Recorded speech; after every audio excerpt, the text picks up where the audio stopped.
Good afternoon, everyone. Welcome to the 5th lecture of our course. This time we will be speaking about the planning and building process in ancient Egypt.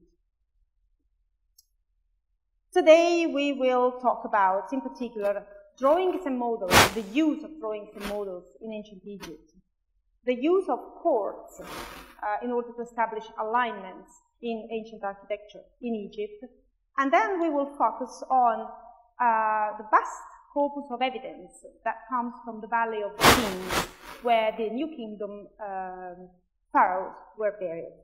And then I will give you, as you know, the first of our exercises to assess a bit what we've done so far. Let us start from drawing and models in ancient Egypt. Now, in order to understand the planning and building process, we can have a look at the surviving architectural drawings and models, because there are a few, but there are. And this is a very good example. It is, as you can see below, is a plan of a little temple, a peripteral temple, because it is surrounded by an enclosure, which is held at the Metropolitan Museum of Arts. And this drawing helps immediately us to understand what are the problems, okay, with the ancient Egyptian architectural drawings. First of all, they are not to scale. You will remember last time we talked about ancient Egyptian mathematics and we have had a look at numbers, so you can probably recognize the numbers there.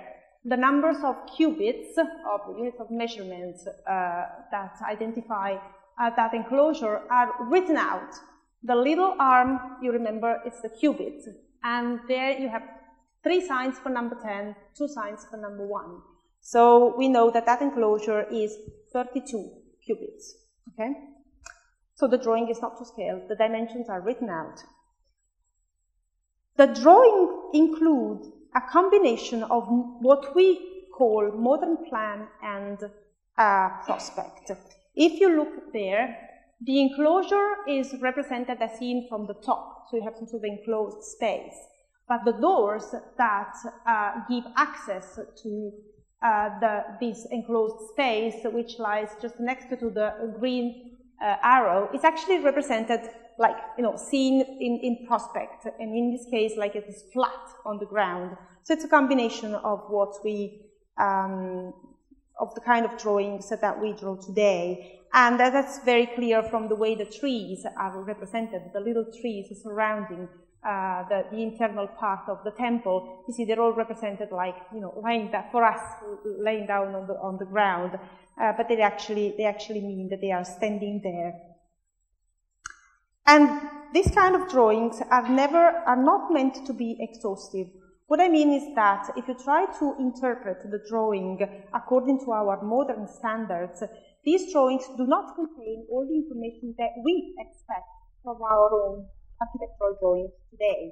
In fact, you can see up there 3 possible reconstructions of what is being represented below, depending on whether the stairs go up or down, and how we interpret the enclosures.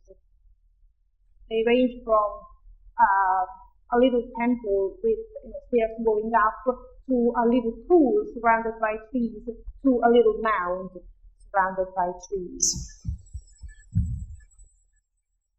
Reading ancient Egyptian drawings is not easy. Let's take this little sketch on an ostracon. Ostraca are sherds. Generally, they're pieces of pots, broken pots, that were reused to take notes or to make little drawings on them.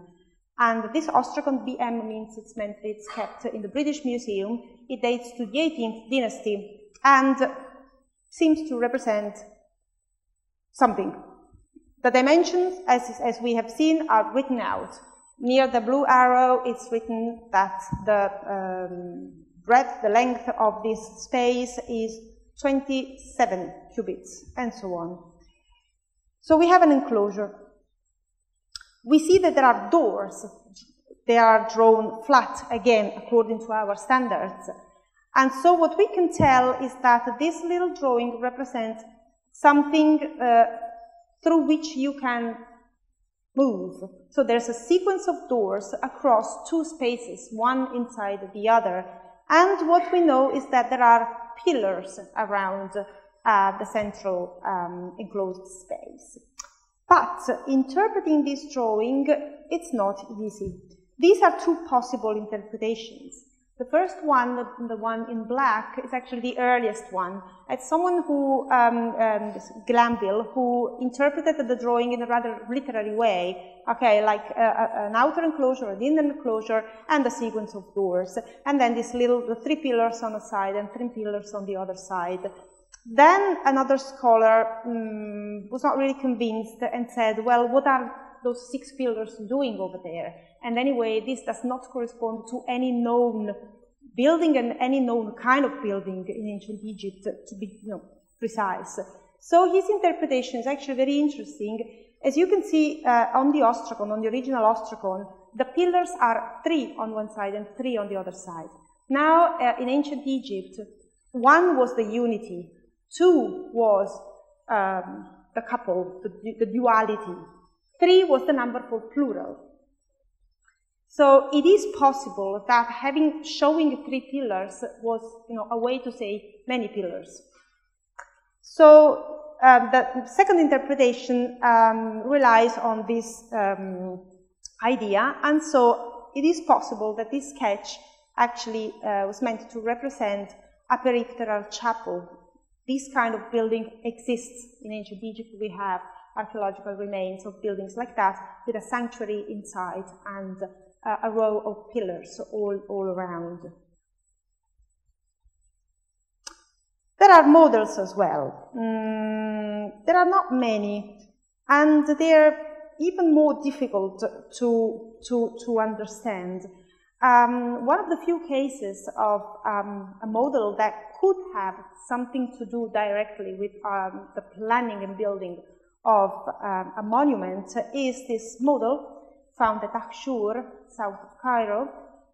It's a model of a funerary apartment of a tomb. Imagine it's like the central part of the big pyramid, which would have been solid, of course, apart from the funerary apartment. And this is like a model of how the rooms were distributed into the pyramid.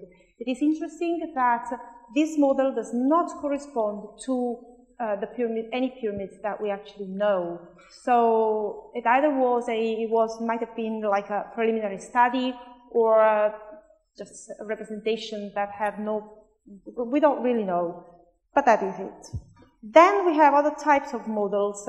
What you see here, below there, it's a piece of stone which has been interpreted as the basement of a little model, because it's a piece of stone with some sockets in this basement, into which it is possible that pieces representing architectural elements would be placed in order to represent the entrance to a temple. And then we have, especially from the Greco-Roman period, so the later period, we have lots of small models of column capitals. Very difficult to understand exactly what for. This model here can be branded as a votive object. These objects here are not easy. They might have been votive, at least some of them, but the possibility that others were like tiny studies or examples or exercises or little models to be used by builders to then reproduce the same shape to a larger scale cannot be excluded, cannot be ruled out. And this, yes, this might have been a model used to create a project, although, as I said, the fact that it doesn't match an existing pyramid makes things a bit difficult. So it's difficult to understand whether or not models were really involved in the planning of buildings. I remember there was a question last time about this aspect. The overall impression is that ancient Egyptian buildings were basically planned and built directly in the 3 dimensions. As I told you last time, nowadays, we rely a lot on plans, maybe too much. And maybe it is also linked to the way we build buildings now. But in ancient times, plans were not everything. Drawings and models could be used to illustrate the general distribution or specific details, but as I said, we do not possess a single drawn source or a model that is really exhaustive. And the buildings, it is true, they followed conventions and rules that were very precise, and so they were meant to answer expectations that were codified. And so it is even possible that at that time, if you wanted to build a certain type of building, you already knew what you would expect, what you expected from that building. So you didn't really need a lot of, specific instructions. In fact, the image that I used, that I picked up for this slide here is what? Is a modern, colored perspective of the large hypostyle hall in the Karnak temple. You will remember the last time I showed you the plan of the Karnak temple with the little tiny dots indicating the position of the columns, and we commented upon the fact that if you actually look at them, in reality they're huge columns. So a plan on an A4 of the entire Karnak temple has nothing to do with what you would actually see when you went into this temple. You would see this, okay? You would get inside, and this would be your impression. So plans are okay, prospects are okay, anything is okay, but never forget that in the end, the final effect that the building offered to the visitors would have been something like that. And this cannot be codified in a plan or in a simple prospect as we do today.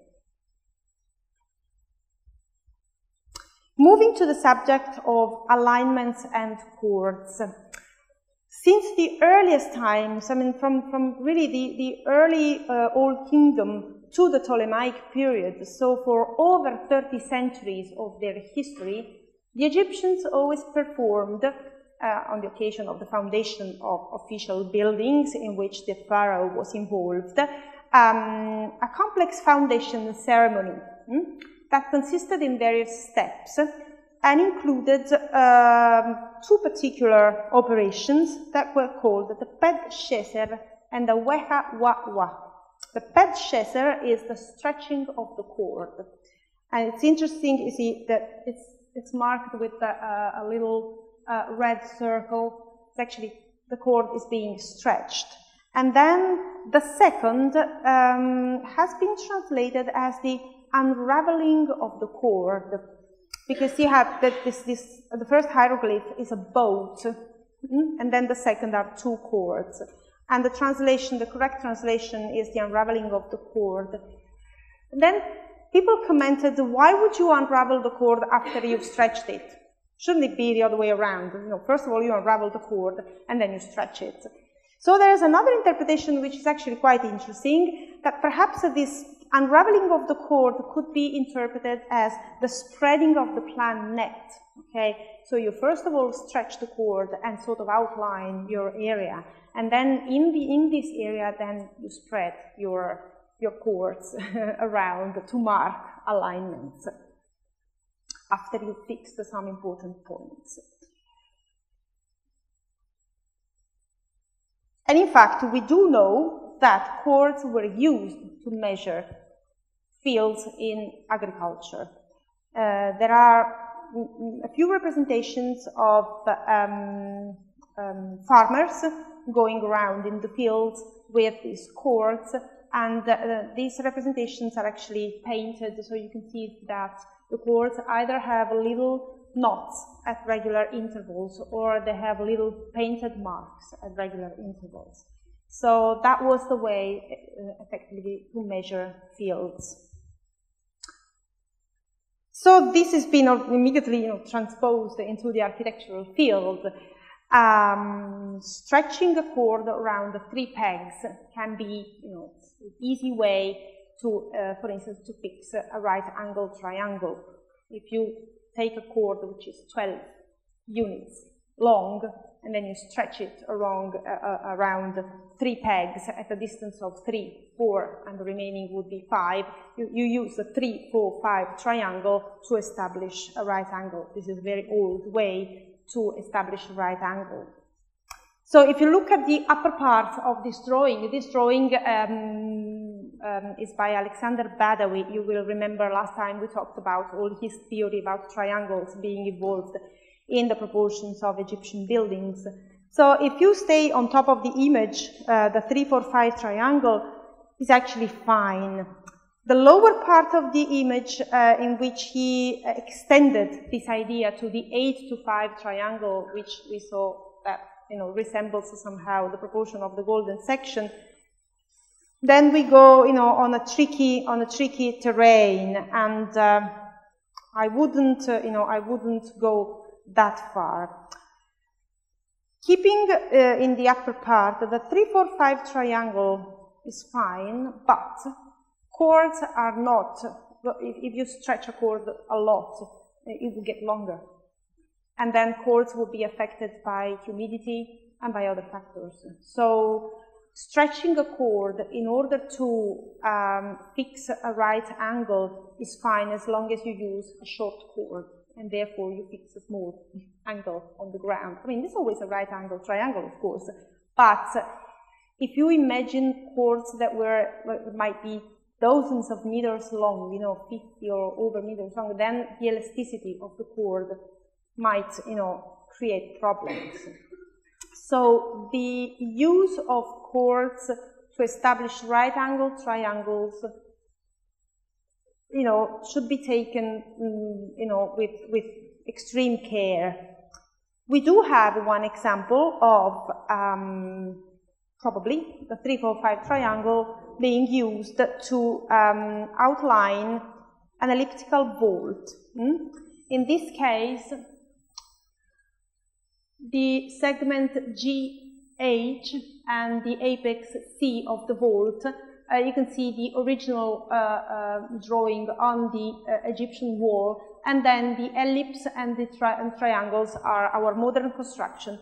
It is possible that the 3, 4, 5 triangle was used to establish a right angle, mirrored on the other side, and then this peg, this central peg, used to draw the outline of the ellipse. But we are talking about something relatively small, as large as a small room. We're not talking about laying out an entire building. So we should be careful on that. Then let's move to the evidence from the Valley of the Kings. It's a rather complex galaxy of evidence on various areas. First of all, let's say like that. In the Old Kingdom and in the Middle Kingdom, pharaohs built for themselves pyramids. Very, very large pyramids. We will talk about pyramids the last 2 lectures of this course. We will get into details. So, they built pyramids during the Old Kingdom and the Middle Kingdom. What happened is that many of these pyramids were robbed during the intermediate periods. So by the time the New Kingdom kings took firm hold on the country again, they decided to sort of abandon the construction of this huge superstructure and decided to build only the funerary apartments. So they stopped building pyramids and they turned to this very nice place, which is a pyramidal mountain located opposite Luxor, which was the capital at that time of Egypt. And this mountain was called the Meret Seger, she who loves the silence. It's a very peaceful place, and there's a deep valley under Meret Seger, and in this valley, the New Kingdom kings quarried their own tombs. They just quarried like the funerary apartment. It's not just one valley. There is the Valley of the Kings, there is the Valley of the Queens, where queens and princes were buried, and there is actually another valley called the West Valley, where other tombs are located. So I speak in general about Valley of the Kings, but I actually mean the necropolis under Meret Seger. As I said, so they only quarried the funerary apartment, but at this point they poured into this subterranean funerary apartment all their wealth. Now it's interesting that the only tomb that was found intact, really intact, is the tomb of Tutankhamun. Everyone knows Tutankhamun. Okay. Tutankhamun was an absolutely minor king. Oh boy. I open this aside because it's an interesting story. We will not deal with that in the other lectures, so let me tell you now. You know that the Egyptians believed in a wide array of gods. There were dozens of different gods. Some gods were very important, some others were less important. The important gods had huge temples dedicated to themselves, and the priests that officiated in these temples, of course, were very powerful priests. And so they always asked for something to the pharaoh. At some point, so it was this very, established way of doing things. That at some point, a pharaoh called Amenhotep IV decided to change. He became king after his father Amenhotep III. He became king. But then at some point, he decided to change everything. He decided, okay, you know what? Let's stop with all these gods. There is only one God, and it's the sun, but not the rising sun embodied by this god, the sun at the sunset embodied by another god. No, the sun disk, the disk of the sun, which is in the sky. It's not represented by an anthropomorphic deity. It's just the disk of the sun, with all the rays and the little hands at the end of the rays. And this disk, called Aten or Aton, depending on how you want to spell it, of course would talk just to this pharaoh, not to the priests. So basically the priests were all sort of dismissed, and the pharaoh became the only one speaking with his only God. And he changed his name from Amenhotep IV to Akhenaton, in honor of the god Aton. And he moved away from Luxor and found an area that had been little used until then on the east bank of the Nile, and founded a completely new city called Akhet Aton. Akhet means the horizon. So the city was the horizon of the sun disk. And he built temples that were completely different from the previous temples because they were not covered, they were all open, because so the sun could pour into the temples all day long. And he was the husband of the famous queen Nefertiti, which you know about Nefertiti, the famous head of Nefertiti, which is held at the Berlin Museum. And then this Amarna, the Akhenaton is now, Akhet Aton is now called Amarna, the city of Tell el Amarna. And Tell el Amarna lasted for about 15 years, the time the pharaoh lived there. And when he died, the whole thing basically fell apart. His successor only lasted a couple of years, and then the young boy, 9 years old, Tutankhamun, became pharaoh. Actually, his name was Tutankhaton. Tut means image, Ankh means living, and Aton. So it was the living image of Aton. He was just a little boy. And so, people around him who still had contacts with the priests in Luxor convinced him to move back to Luxor, to abandon this city, this new city, to change his name into Tutankhamun, so the living image of the old god Amun, the powerful god Amun. And in the following years, the city of Tell el Amarna was completely, thoroughly dismantled. All the buildings were flattened down, all the stone was robbed, and nearly nothing remains. Still now, the excavations generally, apart from the private houses, if you go and excavate the royal buildings, you only found like the footprint of the building. You only find the gypsum layers into which were pressed the stones. It isn't a single stone, but just the footprint of the building. And so Tutankhamun only lasted about 10 years, and then he died, probably for an accident, because a recent X-ray to his mummy, or a CT scan to his mummy, revealed that he probably had a broken leg. So either he fell from a chariot or something, then his leg got infected and he died. And he was quickly buried. All pharaohs would build tombs for himself, but he was a very young pharaoh, so his tomb had just started. So he was quickly buried into what was there, which was his strange little tomb in a strange place. And then all his treasuries were like thrown in, and the tomb was sealed. And because of this strange position and small dimension, and the fact that he was a minor pharaoh, more or less, that was the reason why his tomb survived intact, because all the other tombs were much larger. And they were sort of placed in logical positions in the Valley of the Kings. So they were all entered and plundered in antiquity. And the tomb of Tutankhamun was the only one that remained intact and was found in 1922. And these pictures all refer, apart from that painted relief there, all the rest are images from the treasury of Tutankhamun. And the black and white picture up there is actually how the tomb was found by Howard Carter when he opened it. So all this stuff, all piled up into this tiny tomb. The Tutankhamun treasury currently fills an entire floor of the Egyptian Museum in Cairo. It was all packed up in the tomb. It's just to tell you. So imagine what was inside the tombs of pharaohs like Seti I or Ramses II. It's unbelievable for us. I mean, it's really difficult to imagine. Now, who built these tombs?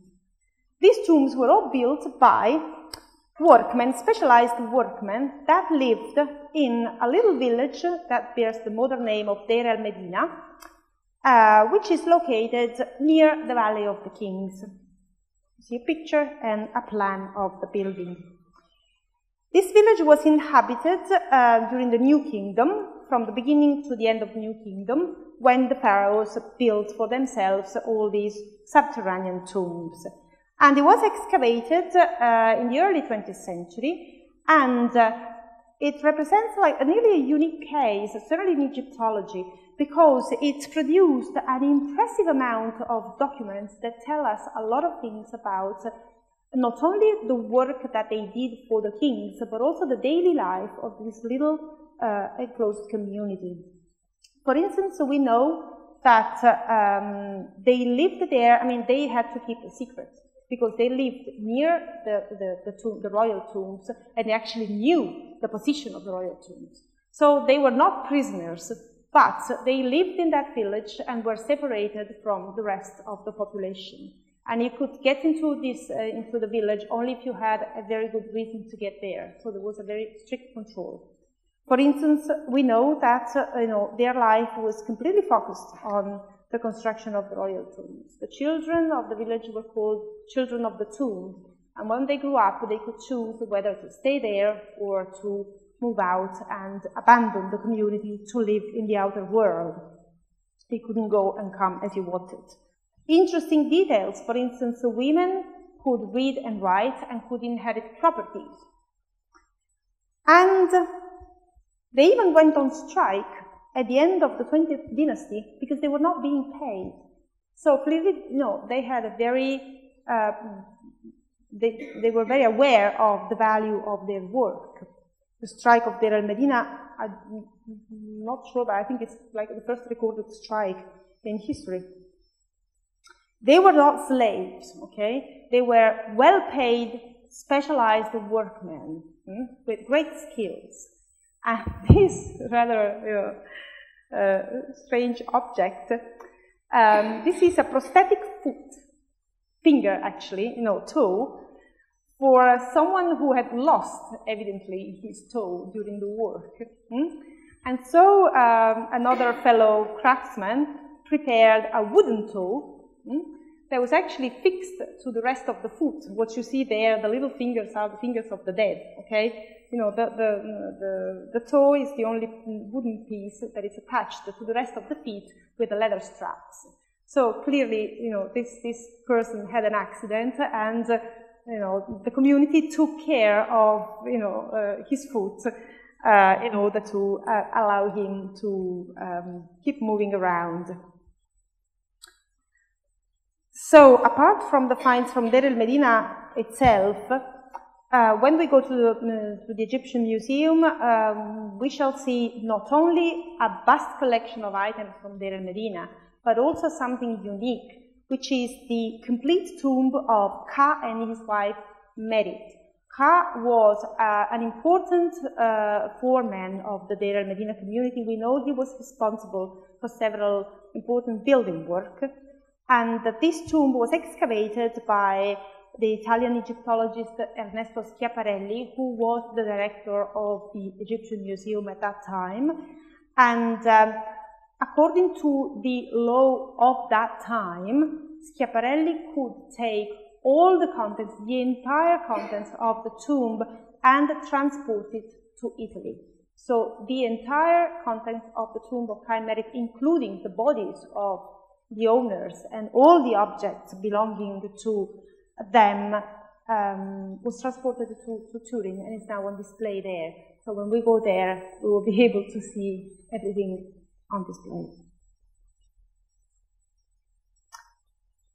And the tombs were really the focus of the life of these workmen. They worked for shifts of 8 days, and then they had 2 days off. But we know, for instance, they could also have up to 6 days a month in case of illness. So really, they protected their community in a rather, you know, nice way. And so they would spend 8 days working in the royal tomb and producing, for instance, the tomb of Queen Nefertari, which is one of the best preserved in the Valley of the Queens. And look at the colors; it's really impressive when you go there. It's really unbelievable. And Queen Nefertari was the main wife of Ramses II. And in the 2 days off, workmen worked at their own tombs. The tombs really all the time. And as they were fantastic, you know, artists, their own tombs are as nice as the tombs of the kings. Maybe smaller, but in terms of decoration, they really have nothing to envy their royal counterparts. Sennejem was an artist who lived under Seti I and when Ramses II was young, so slightly before the construction of the tomb of Queen Nefertari, but the period is more or less the same. So let's see all the evidence that comes from the Valley of the Kings. Let us analyze what we can tell about how a royal tomb was planned and built.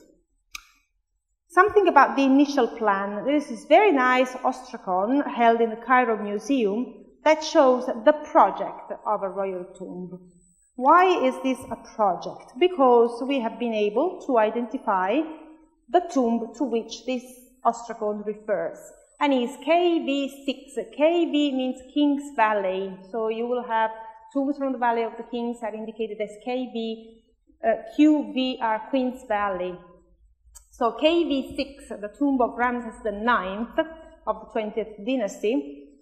So these two things match. But again, as we said before, first of all, this drawing of the ostracon does not reproduce the text, but it's actually all full of little text written on this piece of stone. And the names of the various rooms are given. These are the names that the ancient Egyptians gave to the various rooms of the tombs. The burial chamber was called the House of Gold. Then there would have been a pillared hall, probably the Chariot Hall, a little room called the Hall of Hindering, with two little spaces, like cupboard spaces at the end of the corridor, called the Doorkeeper's Room. The corridors were called the God's Passages. There was a God Passage, another one, sanctuaries, other God's Passages. It's interesting that the outer passage was called the God's passage which is upon the sun's path. Because you must imagine when they were quarried this tomb, now there is electricity in the tombs that you can visit, but normally if there is no light inside, they're completely dark. So you would have a little bit of sun going in only in the first corridor. Then inside they had to use lamps of some sort to lit the spaces. So the God's passage, which is upon the sun's path, is the first one, the external one. And in the best tradition of ancient Egyptian drawings, in the plan, in the ancient Egyptian plan, the plan is made of a sequence, rather schematic, of passages and rooms, and the drawing tells you the relative proportions. So if a room is larger than another one, and if something is longer than something else, okay? And in fact, all the elements that are drawn on the Cairo ostracon can be easily and clearly identified in the plan. The dimensions, again, are written out, even if they're not visible in these drawings, and they all correspond to whole numbers of cubits. For instance, all the corridors were initially meant to be 30 cubits long, and the rooms are like 10 by 10, 8 by 8, 12 by 12 cubits. They're all like that. In reality, the dimensions of corridors and rooms do not correspond to whole numbers of cubits. How's that? That's another ostracon that helps us. It's actually a very nice ostracon from Cairo that shows a pillared room, probably belonging to a tomb. Let me tell you something immediately. As you can see, there is the outline of the room, the 4 pillars, and then 1 door only. This means that the tomb was being quarried. They had quarried the door and they were actually building the room inside, but they had not progressed beyond. The second door is not shown, and this is probably not the burial chamber, but one of the chambers before the burial chamber. So the tomb was not finished. It was meant to continue, but this is the situation at that time. And we have a lot of marks that were scratched, written out, and cancelled. So by interpreting all these little signs, you see there are also little knots there. Basically, whoever worked on this ostracon tried some combinations. He tried some dimensions, then he wasn't happy for some reason, scratched out these dimensions and wrote other dimensions instead, established new dimensions, new spaces, new dimensions, new spaces between the various architectural elements. So this ostracon really bears the traces of the planning process while it was being carried out. And this means that the actual dimensions were decided during the work. They were not necessarily all decided right at the beginning, but they could be decided during the work. And there are relatively a lot of written documents recording how the works progressed. That's an ostracon from a tomb of the Valley of the Queens of a son of Ramses III. And it's like, you know, in the 23rd regnal year, a certain vizier took notes that God's passage had been completed 14 cubits long, 3 cubits of 3 palms wide, and 6 cubits high, and so on. The various bits of the tombs were being completed in these dimensions. And you can actually see that from time to time, also cubits are indicated to calculate the amount of stone that have been removed during the quarrying operation. So there was this like very careful operation of recording all the various steps. You see, the God's passage is 14 cubits long. It's not 30 cubits long. They don't seem to be, they don't seem to be worried about that. They have completed this work, they have removed all this rock, and they are happily proceeding towards the completion of the tomb. And in fact, that's another thing that we will see at the Egyptian Museum. And this is a reproduction from a book. We will see the original. It's the Turin Papyrus 1885 that shows the plan of the tomb of Ramses IV. It's actually a very, very nice papyrus, and only half survived, which is, you can see highlighted in light brown in this image, and it's actually it's a revealing drawing, because all the elements of this tomb can be clearly identified in KV2, which is the tomb of Ramses IV. So there's no doubt that we're talking about that tomb. The dimensions are carefully written out. This is not an ostracon, okay? An ostracon would have been like a broken vessel that you reuse to scratch something. This is a papyrus, so it's a far more precious document. It's more official. The dimensions are written out beside the names of the various rooms, and they are expressed in cubits, palms, and fingers. So they say, for instance, that a certain room is 8 cubits, 3 palms, 2 fingers. So very detailed dimensions. You will remember, some of you who were not there at the last lecture, the cubit is the forearm. In architecture, they use a slightly longer cubit, which is called the royal cubit. And the forearm is generally divided into 6 palms. In architecture, it was used the royal cubit, which was 7 palms, and it was about 52 centimeters. The palm was 1/7 of the royal cubit, and it was about 8 centimeters. And each palm was divided into 4 fingers, and each finger was slightly less than 2 centimeters. So we are talking about dimensions that are rather accurate. We'll go down to the finger. The coffin of the king is shown in its final position. You will see it at the Egyptian Museum. It's actually a very nice drawing of the coffin of the deceased king already buried into the tomb, which means that this drawing depicts the tomb after the burial of the king. So the work of years and years and years, and 20 years, 25 years, 15 years of work, had been brought to completion with, finally, not only the construction of the tomb, the decoration of the tomb, but actually also the ceremony of the entombment of the king. So this is like the final certification of the accuracy and the success of a very complex operation that had started years and years before the actual burial.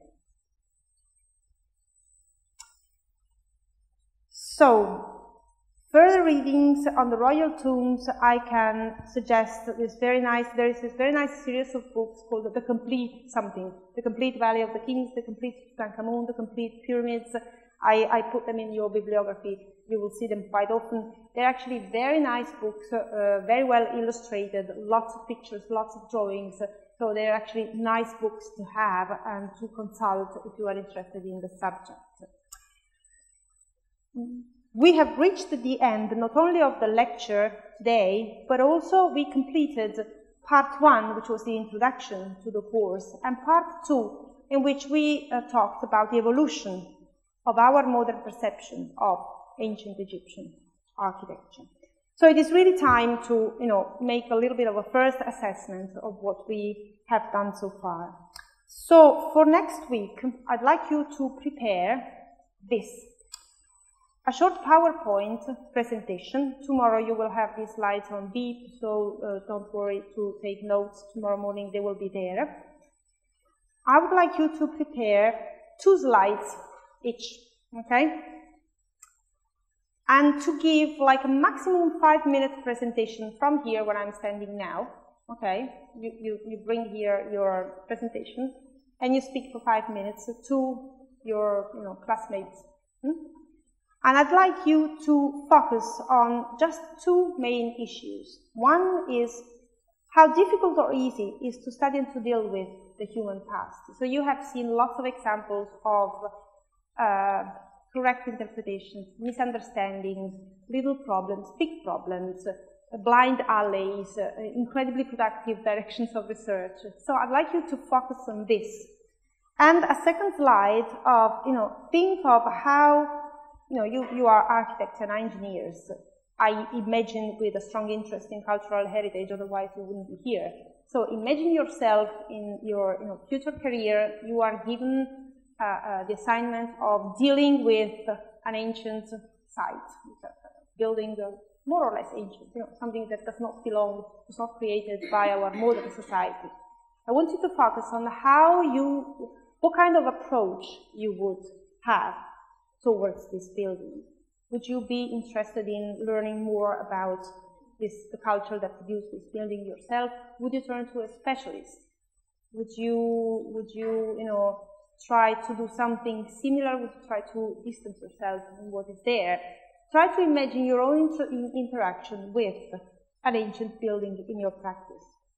As you come from so many different countries, I would be happy, you don't have to speak about ancient Egypt.